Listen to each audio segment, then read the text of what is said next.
Жалпы билим берүү тармагындагы кандайдыр бир көйгөйлөрдү жана маалыматтарды коомчулукка жеткирген педагог көрсөтүүсү кайрадан түз эфирде. Саламатсыздарбы? Негизи эле статистикалык маалыматтарга таянсак, мектеп жашындагы өспүрүмдөрдүн көпчүлүгү өзүнүн бош убактысын сыналгы алдында олтуруу же болбосо кандайдыр бир социалдык тармакта олтуруу менен өткөрүшөт экен дагы. Ал эми алардын сабак окууга, тапшырма даярдоого, кандайдыр бир билим алууга аябагандай аз убакытты коротушат экен. Негизи эле бүгүнкү күндө коомчулукта окуучуларыбыздын билимге болгон кызыгуусу кандай, алар сабакка кантип кызыктыра алабыз деген теманы биз бүгүн алдыбызга коюп, ушул теманын алкагында сөз кылууну туура көрүп жатабыз. Дал ушул тема аркылуу бизге келген адистер да бар. Дал ошол адистерди тааныштырып өтөйүн да, андан кийин биз өз маегибизде улантсак. Арзиева Клара Исмаиловна, мугалим, балдар психологу. Алибаева Нуржамал Базарбаевна, Ош шаарындагы номер 4 Киров атындагы мектеп гимназиясынын мугалими, билим берүүнүн мыктысы. Жана ошондой эле Батма Исакова, ата-энелер комитетинин төрайымы. Урматтуу коноктор, бүгүн биздин студиябызга кош келипсиздер. Деги эле ушул биздин бүгүнкү темабыз жалпы эле коомчулуктун көйгөйү болуп жаткан балдарды биз канткенге сабакка кызыктыра алабыз, деги эле алардын сабакка болгон кызыгуусун, жөндөмүн кантип арттыра алабыз деген теманын алкагында сиздерди жакшы бир маектерди куруп, адис катары биздин телекөрүүчүлөргө дагы жообуңуздарды берип өтөт деген маанайда чакырдык. Негизи эле ушул жалпы телекөрүүчүлөрдүн да эсине салып өтөйлү. Бүгүнкү биздин көрсөтүүбүз түз эфирде уланып жатат. Андыктан сиздер балаңызда кандайдыр бир сабакка болгон кызыгуу же бир кайдыгерлик болсо, анда сөзсүз түрдө бизге бүгүн түз эфирге чыгып суроолоруңуздарга жооп алып калууга мүмкүнчүлүгүңүздөр бар. Ал үчүн сиздер 032 22 коду менен 72105 телефонуна түз байланышка чыгасыздар. Ал эми сиз WhatsApp колдонуучусу болсоңуз, анда 0550 коду менен 288176 номерине WhatsApp аркылуу өзүңүздүн суроолоруңуздарды калтырып өтсөңүздөр болот. Андан тышкары биздин көрсөтүү Facebook тиркемесинде дагы түз эфирде берилип жатат. Дал ошол жерде дагы сиз өзүңүздөрдүн комментарий аркылуу суроо, сунуш, пикирлериңиздерди да калтырып өтсөңүздөр. Бүгүнкү биздин студиябызга келген адистер сөзсүз түрдө сиздерге жооп берип өтмөкчү. Негизи эле ошол биринчи суроону мен ата-эне катары биздин бүгүнкү көрсөтүүбүзгө келип отурган Батма эжекеге бергим келип жатат. Биз сөзсүз түрдө бүгүнкү күндө балдардын сабак даярдоосу кандай, алар сабакка кызыгуусу кандай экенин ошол ата-энелерден билсек деп атам. Айтсаңыз, деги эле ошол сиздин сабакка мектеп курагындагы балдарыңыз канча жашта, канчанчы класстарга барышат дагы, алар ушул күнүнө сабак даярдоого, сабак окууга канча убакыт кетет? Жеке ата-эне катары аларды кандай көзөмөлдөйсүз? Саламатсыздарбы? Менин кыздарым мектепте азыр өспүрүм куракта 7-9 класста окушат. Кыздарым мектепте сабактан келгенден кийин кошумча музыкалык мектепке барышат. Андан сырткарыда кружоктор бар. Убактысына карап бөлүнгөн, баары расписаниясы бар. Анан сабактан келгенден кийин менин кыздарым күндө 3-4 саат ичинде сабак даярдашат. Демек, ошол сабак даярдашат. Аны мен өзүм тымызын контролдойм да. Тымызын кандай контролдойсуз эми мүмкүн болсо? Алар кээде интернеттен дагы тапшырмалар болуп калат. Телефон кармап отурганын көрөм. Чындап эле сабакка тиешелүү нерсени карап атабы? Секин байкатпай көз чаптырам да. Карасам чындап эле тапшырма боюнча карап аткан болот.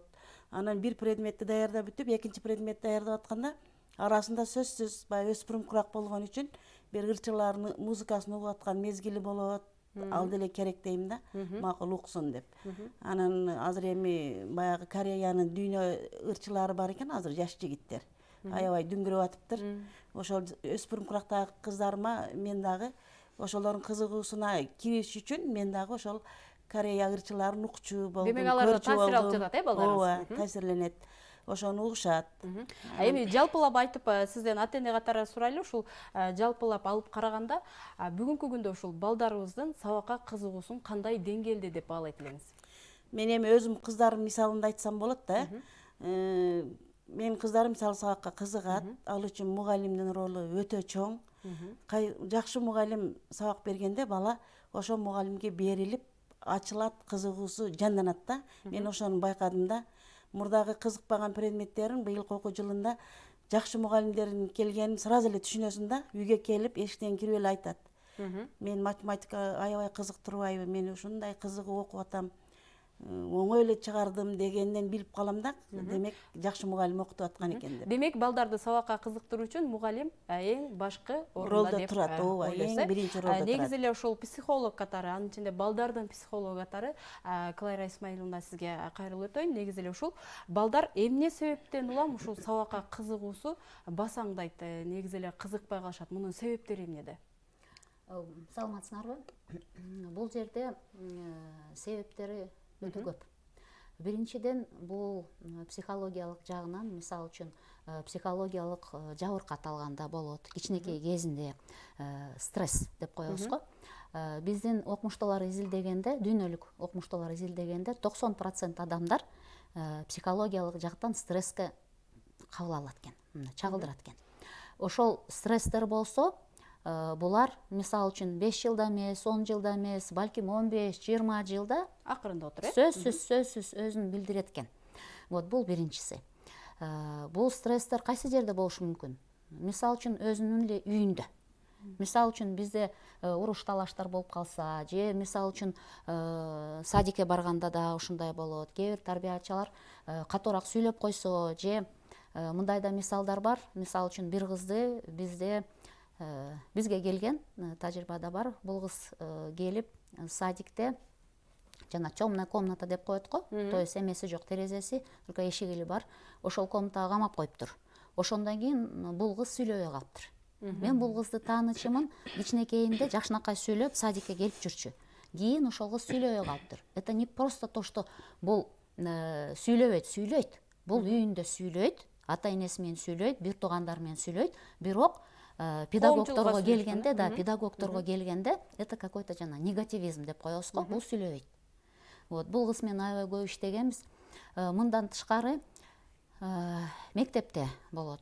Мектепте өзгөчө, мисалы үчүн подготовка к школе деп коебуз го, азыр нулевой класс. Мектепке даярдоо курстары. Мектепке даярдоо курстарда, класстарда. Ошо жерде бизде да ушундай мисалдар болгон. Бир бала болсо окуй албайт эле, тамгаларды жаттай албайт эле, кошо албайт эле. Анан кийин жазганда колу мындай молния деп коебуз го, мындай да калтырап, аябай жаза албайт эле. Эмне себептен? Анан кийин апасы экөө сүйлөшүп, себеби биз курстарга келгенде ата энеси менен сөзсүз сүйлөшөбүз. Аңгемелешип, диагностика коебуз. Себептерин издейбиз. Ошондо апасы айтып берди, кичинекейинде мен садикте бир жолу өтүп баратсам, терезелери ачык экен, жайдын күнү карасам, тарбиячы аябай катуу кыйкырып атыптыр. Мен ошо садиктен баламды сразу эле алып кеттим дейт. Башка садикке котордум. Кийин болсо окуп атканда, тамгаларды окуп атканда, эжекеси болсо жана линейка, сызгычты алып чабып аттыр столго. Чапканда бала уже стресс алат да.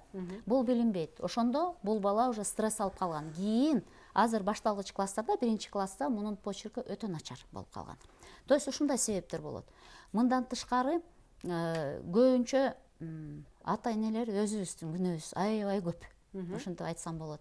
Мисалы үчүн бизге курстарга 2-3 балдар менен келгендер болот. Ошондо мисалы үчүн кичинекей балдарын коляскага отургузуп коет. Коляскага отургузуп коет, чоң болсо сабактарга катышат. Коляскага отургузуп койгондо сөзсүз эмнени карматат? Телефон, туура. Сөзсүз телефонду карматып коет. Анан апасы сүйүнүп, болсо китептерди окуйт же башка телефон менен сүйлөшө берет. Баласы болсо унчукпай, отуруп, ойной берет. Бирок ошол унчукпайт дегенде бүт баары кеп. Бала бүт информацияны көрөт, билет, информация тез-тез өтөт, бирок бул бала сүйлөбөйт, жооп бере албайт. Жана эмоциональный отклик деп коебуз го. Бул бала сүйлөбөйт, ошо боюнча ошондой деңгээлде калып кетет. То есть биз өзүбүз үлгү көрсөтөбүз. Демек, балдардын сабакка кызыкпай калышынын факторлору аябагандай көп, Көп.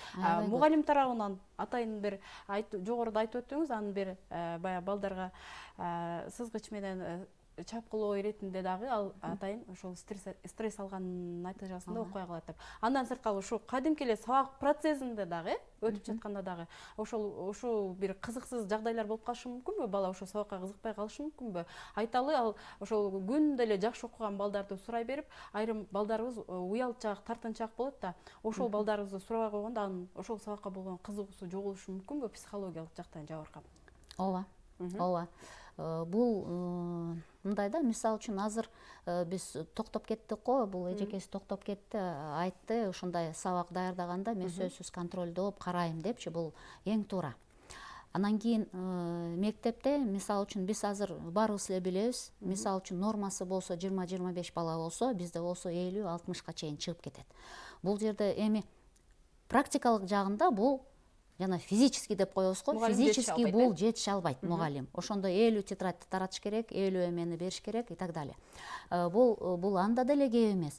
Анан кийин мугалимдерди алсак, мисалы үчүн моральный износ деп коебуз го, моралдык жагынан өтө аябай, кандай десем, чарчап калгандар болот. Себеби оңой эмес да, 50 бала менен иштеш. Вот, ошондо мугалим өзү жана эмоционалдуу сабакты айтып бере албай калат, чарчап калат. Ар бир балага көңүл бура албай калат. Мен ойлойм, мисалы үчүн бала сабакка кызыгыш үчүн баланы мен өзүм кызыгып айтып беришим керек. Сабакка кызыктырып, өзүм да кызыгып, эмоция менен айтып беришим керек. Ошол эмоциональный жагынан, эмоциялык жагынан мугалимдер бизде кичине төмөнүрөөк болуп калат. Демек, сиздин сөзүңүз менен баягы балага тамчыдай билим берүү үчүн мугалимде деңиздей билим, анан сөзсүз түрдө чеберчилик, ага жеткире билүү сөзсүз түрдө камтылышы керек экен. Урматтуу телекөрүүчүлөр, биздин көрсөтүү түз эфирде уланып жатат.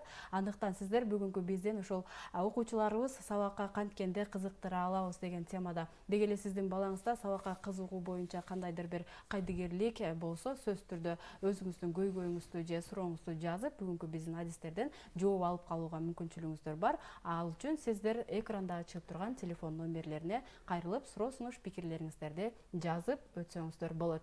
Негизи эле ошол мугалимдердин өкүлү катары Нуржамал эжеке бүгүн сиз келип отурасыз.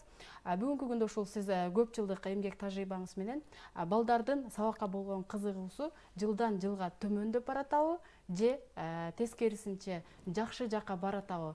Кандай баамыңыз боюнча кантип бөлүшүп, кандай болуп жатат, айтып өтсөңүз. Саламатсыздарбы? Биз азыркы учурда заман өзгөрүп атат, технологиянын өнүккөн учурунда жашап жатабыз. Анткени деген 10 жыл мурунку учур менен азыркы учурду салыштырып болбойт. Смартфондорду кичинекей бөбөктөрдөн бери аябай жакшы өздөштүрүп алышкан. Жана компьютерлерди, ноутбуктарды баарын жакшы өздөштүрүп атат да балдар. Биз болсо улуу муун дейбизби, азыркы жаңы бүтүрүп келаткан мугалимдер деле биз ошо билим берүү министрлигинин койгон стандарты боюнча гана сабакты өтөбүз. Бул ошол СССР убагында дейбизби, ошол стандарттан биз рамкадан чыкпай эле сабак өтүп келатабыз. Сабагыбызды болушунча биз аракет кылабыз жакшы өткөнгө, окуучуларга бергенге ар бир сабакта. Бирок ушул эле балдарды тетрадьсың ал, муну жаз, темабыз ушул, муну иштейбиз, көнүгүн иштейбиз деген балдарга азыр кызыксыз да. Азыр биз технологиянын заманында эгерде бардык мугалимдердин мүмкүнчүлүгү болсо, биз ошол ноутбуктор менен, проектор менен, акылдуу доска менен сабак өтсөк, алар үчүн да кызыктуу. Мисалы үчүн сабак учурунда эле тесттерди, онлайн тесттерди беребиз. Ошол эле учурда балдар өзүнүн жанагы тесттин жыйынтыгы өзүнүн оценкасын өзү эле билип калышат, көрүп калышат да, кызыгышат. Мындан мен туура эмес жооп бердим эле, кийинкисине мындай аракет кылып турайын деп өздөрүн даярдап турат да ошол сабаккачы. Мындай сабакты биз күнүгө эле өткүзүбүз келет, бирок биздин ага мүмкүнчүлүгүбүз жете бербейт. Бир ачык сабакты өтүш үчүн мугалим ал 2-3 миң сом акчаны өзүнүн чөнтөгүнөн коротот да, жок кылат. Биз деген мугалим аз айлыкка иштегендиктен каждый урокту андай өткөнгө мүмкүнчүлүгү жетпейт. Көргөзмөлүүлүк менен өткөнгө аракет кылабыз, бирок ар бир сабагыбызда жанагы балдар күткөн, балдар азыр күтүп аткан смартфон менен байланышкан мындай сабактар болбогондуктан балдардын кызыгуусу бир аз начар. Ошол эле учурда балдарда маалымат аябай көп. Кайсы маалыматты ошол өзүнө туура маалыматты кабыл алып, жанагы туура эмес маалыматтардан арылып, аны карабай эле койгон учурларга жете элек балдар, аны сортировать эте элек окуучуларчы. балдар именно. Сиз жогоруда айтып өттүңүз да, биз ошол бүгүнкү күндүн замандын талабына ылайык атайын бир акылдуу доска, кандайдыр бир нерселерди колдонуп өтүү үчүн бизде мүмкүнчүлүк аз дедиңиз да. Эми ошол мүмкүнчүлүктөрдү түзүү үчүн атайын өзүңүздөрдүн мектеп жетекчилигине, андан өйдө турган мисалы билим берүү жана илим министрлиги да ушул бүгүнкү күндүн биздин замандын балдарынын мүмкүнчүлүгүн эске алып, сиздерге ушундай мүмкүнчүлүктөрдү түзүп берүү үчүн атайын бир кат жолдодуңуздарбы, айттыңыздарбы? Себеби деген сиздер айтпасаңыздар, сиздердин көйгөйүңүздөрдү эч ким укпайт. Ушул жолдон кантип чыгабыз эми? Ушул сиз айтып жаткан мүмкүнчүлүккө жетиш үчүн. Ошол билим берүү министрлиги деле биздин азыркы абалыбызды абдан жакшы түшүнгөн киши. Себеби бая күндөрү эле биздин мугалимдердин тарабын талашып, аябай жакшы сөздөрдү айтып өттү. Ошол эле учурда 5 кол тең эмес, ата энелердин ичинен түшүнгөнү бар, түшүнбөгөнү бар. Бизде өкмөт толук түрдө бизди баардык тараптан камсыздап бере албайт. Мисалы үчүн мектепте бордон баштап жанагы иштеткен А4 кагаздарыбыз, группага бөлүп иштеткен жана батмандарыбыз, маркерлерибиз, булардын баардыгы менен бизди камсыздап бере албайт. Биз аны өзүбүздүн чөнтөгүбүздөн алабыз. Ошол эле учурда сөзүңүзгө аралды да, ошол сиз айтып жаткан акылдуу доска, тиги буларды сатып алуу үчүн мына мамлекет каржылап бере албайт деп жатпайсызбы? Ал эми ошол мамлекетке жардам иретинде жыл сайын эле ата энелерге мындайча айтканда төлөм катары төлөмдөр жүктөлөт дагы, ошол ата энелер класстын керек жарагына деп акчаларды топтоп эле келатышат да. Бул ачык айкын эле көрүнүш эле болуп калды. Ошол топтолгон нерселерди ошол керектүү окуучуларды бир кызыктыруучу нерсеге жумшасак болбойбу эжеке? Анын баарынын эсеби бар, чогулган акчанын. Жылына биз ошол чогулган акчадан экөөнү алышыбыз мүмкүн. Мектепте 120 мугалим иштейт. 2 кабинетке алсак, калган кабинеттер ага жетише алышпайт. Жылына алып отуруп, бир топ жылда жетишебиз, бирок ага акырындык менен жетишебиз. Бул жерде биз ата энелерге ыраазычылык деле билдиришибиз керек, анткени мектепти ата энелердин жардамы менен биз кармап турабыз десек деле болот. Элементарный ремонттарыбыз деле. Клара Исмаиловна айтып өтсөңүз деги эле ушул мынакей эң балага, класстагы ошончо балага жеткиликтүү чеберчилик менен сабак өтүш үчүн замандын талабына ылайык көптөгөн баягы каражат, мүмкүнчүлүк керек деди да. Ал эми ошол нерселерди эске албастан туруп эле кадимки эле баягы мүмкүнчүлүктөн чыгып кетүү үчүн балдарды кантип кызыктырабыз? Сиз жеке кантип кызыктырасыз? Бир аз байланыш бар, андан кийин ушул суроого кайрылсак. Бизде байланыш бар. Саламатсыздарбы? Саламатчылык. Эфирде. Тилекке каршы байланышыбыз үзүлүп калды. Айтып өтсөңүз ушул бүгүнкү күндүн мүмкүнчүлүгүн эске алып, ушул балдарды кантип кызыктырасыз жеке өзүңүздүн методуңуз менен? Эми мындай бир пословица бар. Мисалы үчүн караңгы үйдө жарык болуш үчүн бир нерсени күйүш керек, жандырыш керек. Ошон үчүн караңгы үйдө хотя бы бир шамды күйүрсөк, ошондо жарыгыраак болуп калат деген максат менен биз өзүбүздүн курстарды ачканбыз да. Андан кийин бул жерде мисалы үчүн балдарды кандай кызыктырабыз? Биринчиден өзүбүз кызыгабыз. Себеби ар бир чоң адамдын ичинде чоң бала жашайт. Азыр биз мисалы үчүн бул жерде турсак, баарыбызга азыр бир аябай кызыктуу оюнду көрсөтсө, биз сөзсүз баарын таштап коюп, ошол оюнду ойноп кетебиз, туурабы? Демек, ушул жашта деле? Ушул жашта деле, да. Мисалы үчүн бизде балдар 3 жаштан баштап келет, анан кийин эң чоң балабыз 9 класста окуйт. Тамгаларды тааныбай, анан кийин кошо албай, окуй албай келген бала. Ушундай да болот экен турмушта. Турмушта эми ар кандай боло берет да. Ошондо бул баланы кызыктырыш үчүн, мисалы үчүн мен жекече өзгөчө ата энелер менен иштейм. Именно психологиялык жактан кеңешмелерди берем. Көп иштейм. Ар бир сабакка келгенде сөзсүз баланын акыбалын сурайм. Бүгүн кандай турду? Уйкусу кандайбы? Эртең менен тамак ичтиби? Мектепте кандай өзгөчөлүктөр болуп атат? Жетишкендиктери болуп атабы же жокпу? Ар бир сабакта ошону сурап турам. Андан кийин ата энелерден сурайм. 15 минут бөлүп койгула. Мен сурабайм, мисалы үчүн жарым саат же 1 саат отургузуп алып, бала менен занятие уюштургула депчи көңүл буруп койгула. 15 эле минут сурайм. 15 минут ар бир чоң адамда табылат. кичине өзүбүздүн телефонубузду, кичине башка иштерди жыйыштырып койсок эле ошол убакыт табылат. Ошон үчүн ар бир күнү 15 мүнөт бөлүп койсо, бирок биздин убактыбыз болгондо эмес, баланын кызыгуусу болгондо. Мисалы үчүн бала аябай кызыгып, бир жакшынакай оюндарды ойноп атканда аны колунан тартып, жүр кеттик, заниматься этебиз, окуйбуз деп айтпаш керек мындай. Баланы кызыктырып, бала бош отурганда жүр балам, жүр мен сага азыр сонун бир нерсе көрсөтөм деп, жөнөкөй эле сөзсүз түрүндө эмес, мисалы үчүн мына алфавитти жаттоо же көбөктерди карап же башка бир нерсени жөнөкөй эле Сөзүңүзгө каралчы, бизге байланыш бар, байланышты кабыл алсак, андан кийин улантабыз. Урматтуу телекөрүүчү, сиз түз эфирдесиз. Бул жерде мугалимдер түшүнүп атпайбы, жана ата энелерден акча чогултуп, биз мектепке керектүүлөрдү алат элек, балдарга өткөнгө депчи. Мен ошол экени Айта бериңиз. айткым келип атат да, мен да өмүр бою эле мектепте иштедим да. Бир дагы ушул ата энелер чогулткан акчаны директор завуштары эч качан мектепке мугалимге бөлүп бергенин көргөн эмесмин. 37 жыл мектепте иштедим. Ошол акчаны чогултуп туруп эле директордун чөнтөгүнө түшөт ал. Эч кандай ата энеден акча чогултпаш керек. Эжеке, жеке оюңуз боюнча ошол акчага балдардын муктаждыгын чечүүчү чогулганын мугалимге колдонгонго бергенин көргөн эмесмин. Мен мугалиммин. Эжеке, мугалим катары сизге суроо берейин. Ошол акчаны ошол директордун эле чөнтөгүнө.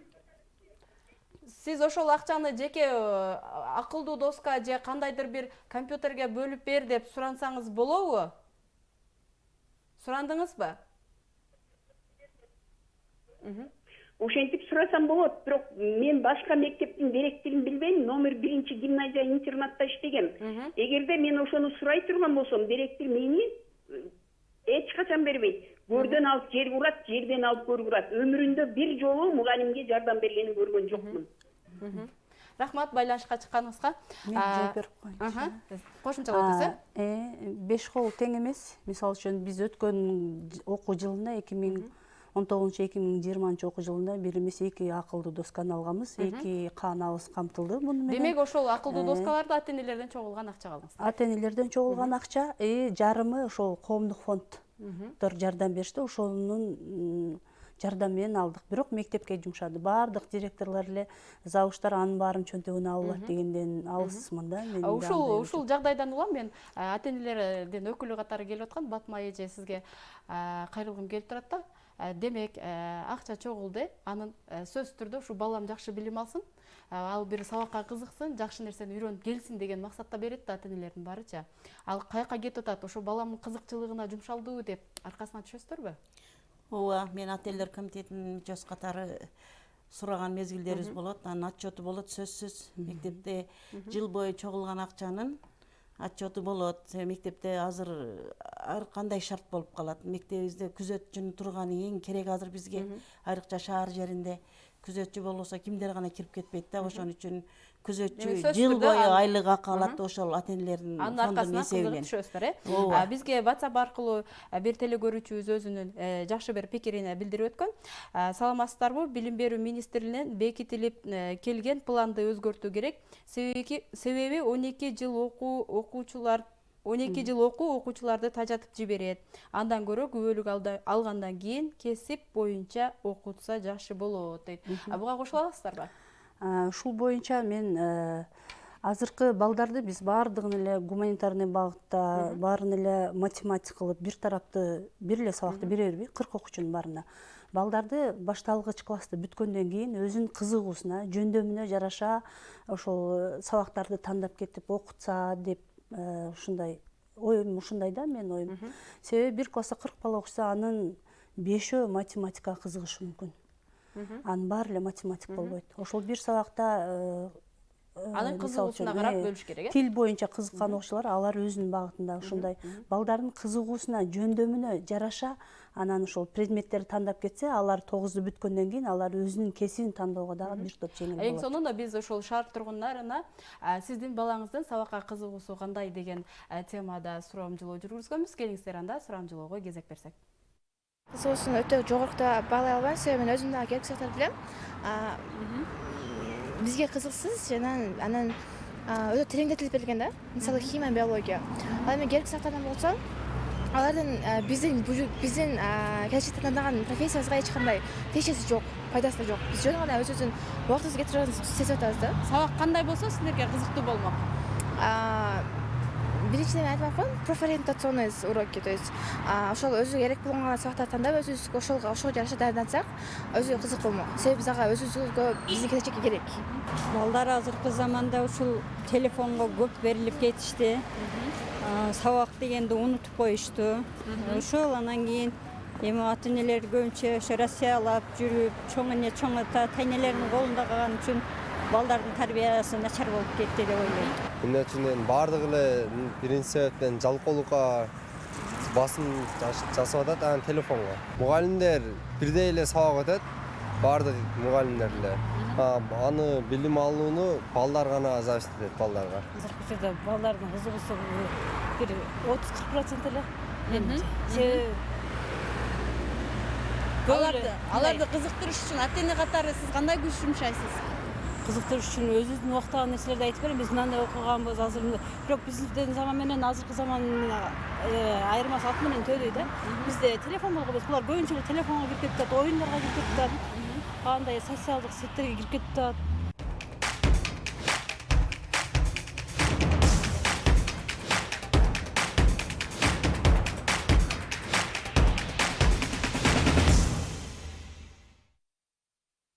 Урматтуу телекөрүүчүлөр, сиздер Билим каналынын педагог көрсөтүүсүн түз эфирде көрүп жатасыздар. Бүгүнкү биздин темабыз балдарды кантип сабакка кызыктыра алабыз.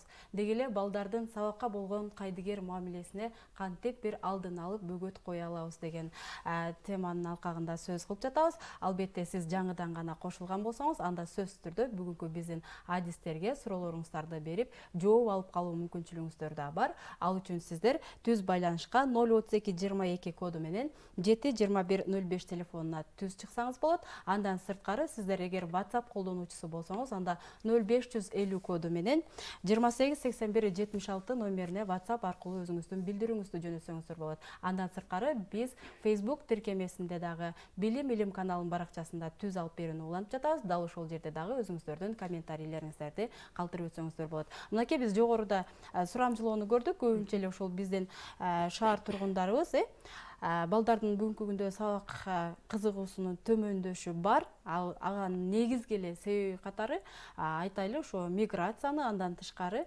ошол балдардын уюлдук телефонду колдонуусун ушул сабакка кызыгууну жоготуп жатат деп айтып жатышат да. Бүгүнкү күндө ушул балдар айталы ушунчалык уюлдук телефонго кызыгып калышты, аны менен жашоосу болуп калды, аны менен убактысы өтүп калды.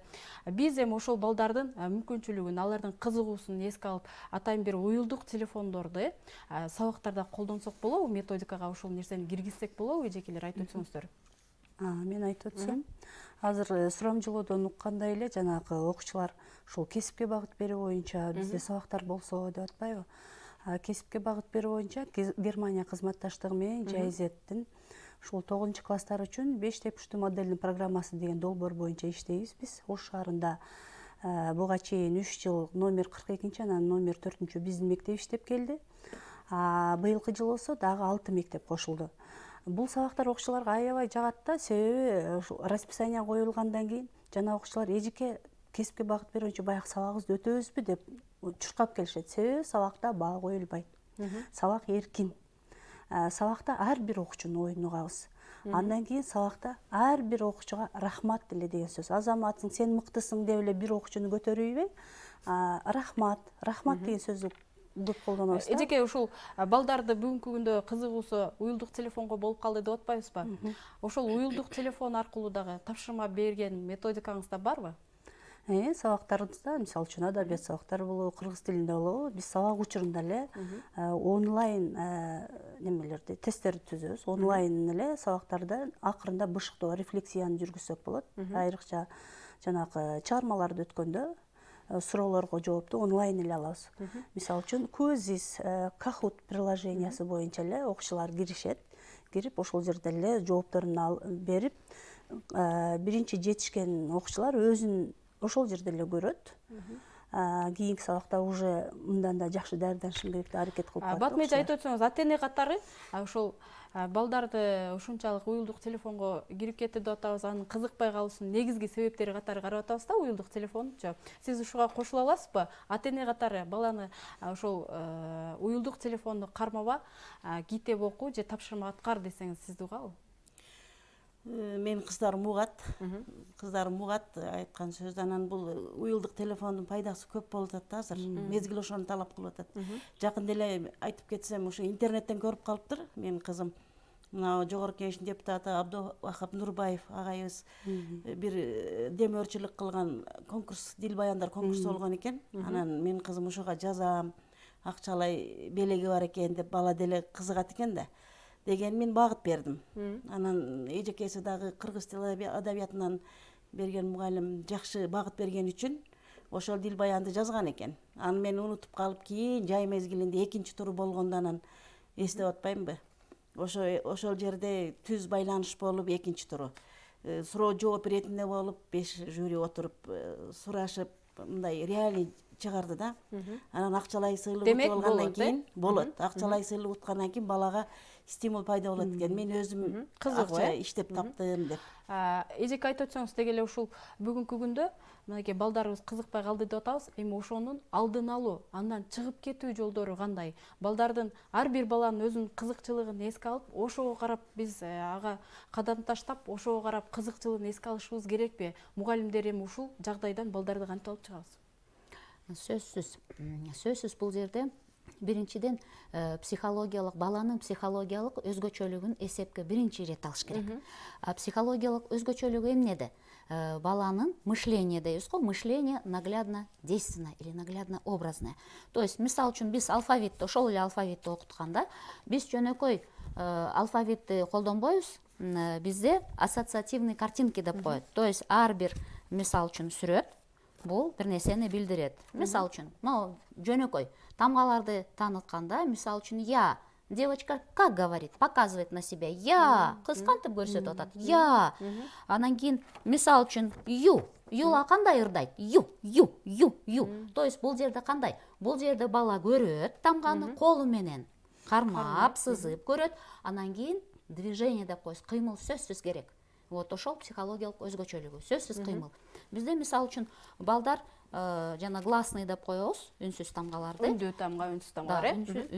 Үнсүз тамгаларды, мисал үчүн гласный тамгаларды булар где-то 1-2 сабакта эле жаттап кетет. Жөнөкөй эле жаттап кетет, кызыгып, себеби оюн түрүндө өткөрөбүз. Оюн түрүндө как кузнечик стрекочет дегенде деп айтып беришет. Как стреляет пистолет деп.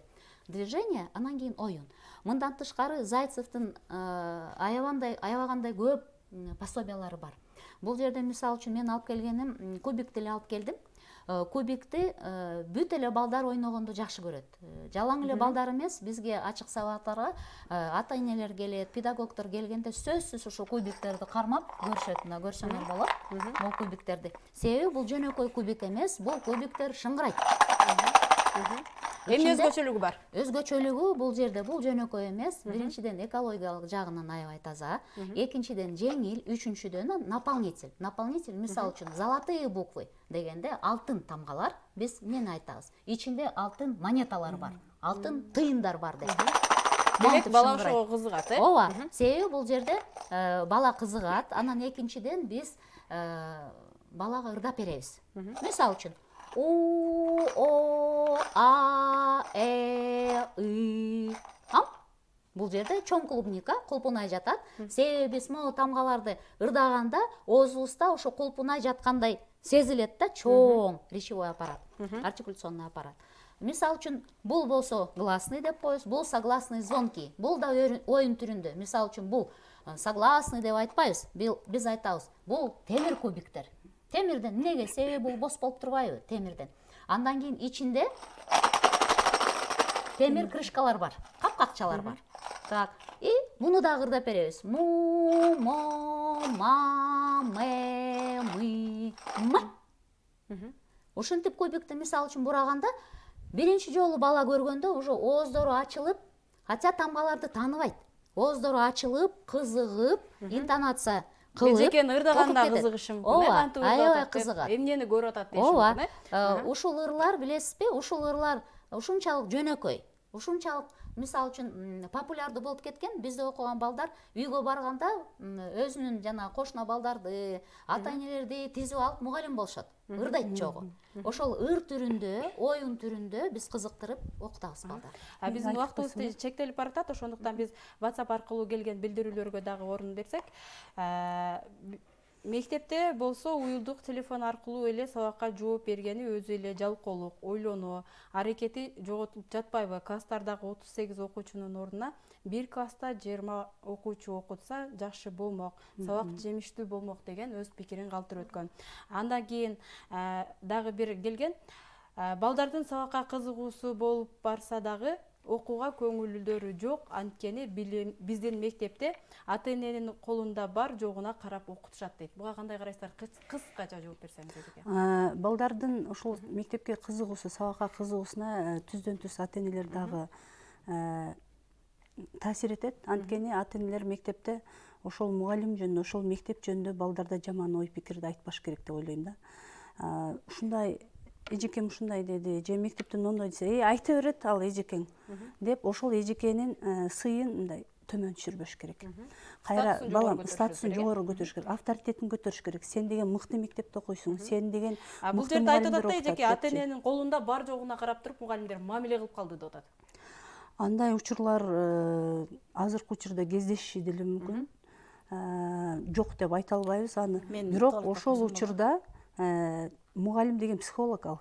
Баардык окуучуга бирдей мамиле кылат. Мамлекеттик мектепте бизге келген дагы бир СМС билдирүүгө берсек кезекте. Эфирдеги Исмаиловна Клара эжекенин мектеби ар бир балага терең билим бербестен үй бүлөгө дагы ата энелерге да тарбиялоого өтө көп көңүл бурганы жакты. Эгер биздин айыл шаарда ошондой жеке мектеп болсо, балдарыбыз билимге кызыкмак, акчасына ылайык билимди алмак дейт. Андан сырткары дагы бир билдирүү пикир келген. Мен да эжекенин сөзүн колдойм. Ар бир окуучу өзүнүн кызыккан сабагына гана катышса жакшы жана кызыктуу болмок дейт. Клара эженин ыкмасы аябай жакты, көргөзмөлүү экен дейт. Андан сырткары биз дагы бир суроону окуй кетели. Урматтуу эжекелер, менин суроом. Мектепте ар бир окуучунун ата энесинен акча алуу сабактарга татыктуу, таасирлүү натыйжа бере аларын кантип элдерге ишендирүү жолдорун айтып бериңиздерчи дейт. Суроо ушундай жазылган, бир аз түшүнүксүз. Ал биз сен ата энең акча берсин деген андай түшүнүк жок. Биз сабагыбызды өзүбүздүн предметибизди өтөбүз. Бул нерсе ата энелер конференциясы өтүлөт мектепте. Өтүлгөндө ата энелердин баардыгын өзүнүн келишими менен, баарынын макулдугу менен чечилет да бул нерсе. Дагы бир билдирүү келип түшкөн. Саламатсызбы? Балдарды кызыктыруу үчүн бири-бири менен жарыштырып окутуу керек. Мектепке да барууну каалабай калышат кээде. Эжекелер балдарды кызыктырып окутуңуздарчы деп аябай суранып өткөн. Бирок бирки эжекелер бар, алар сабагын эптеп өтсө болду. Күндөлүгүн толтурса, баасы көп болсо, тартипти жакшы сактаса, мактап коюп, же линейка болот эмеспи? Ошол жерде дагы бир кичине болсо дагы жакшы деп мактаса, грамоталарды берсе да сүйүнүп окушат балдар. Анан бала кичине болсо аракет кыла баштайт. Мен андай боло албаймбы деп өзүн контролдой баштайт. Демек, бул жерде атаңдашуу болот деген нерсени айтып жатат. Ушул бүгүн биздин көрсөтүүбүз убактыбыз аябай аз болгондугуна байланыштуу чектелип баратат. Андыктан сиздерге кыскача эркин микрофон сунайын. Болушунча кыска жалпы ата энелерге, коомчулукка кайрып өтсөңүздөр болот. Эми рахмат. Биринчиден мен мындай сунуштарды айтат элем.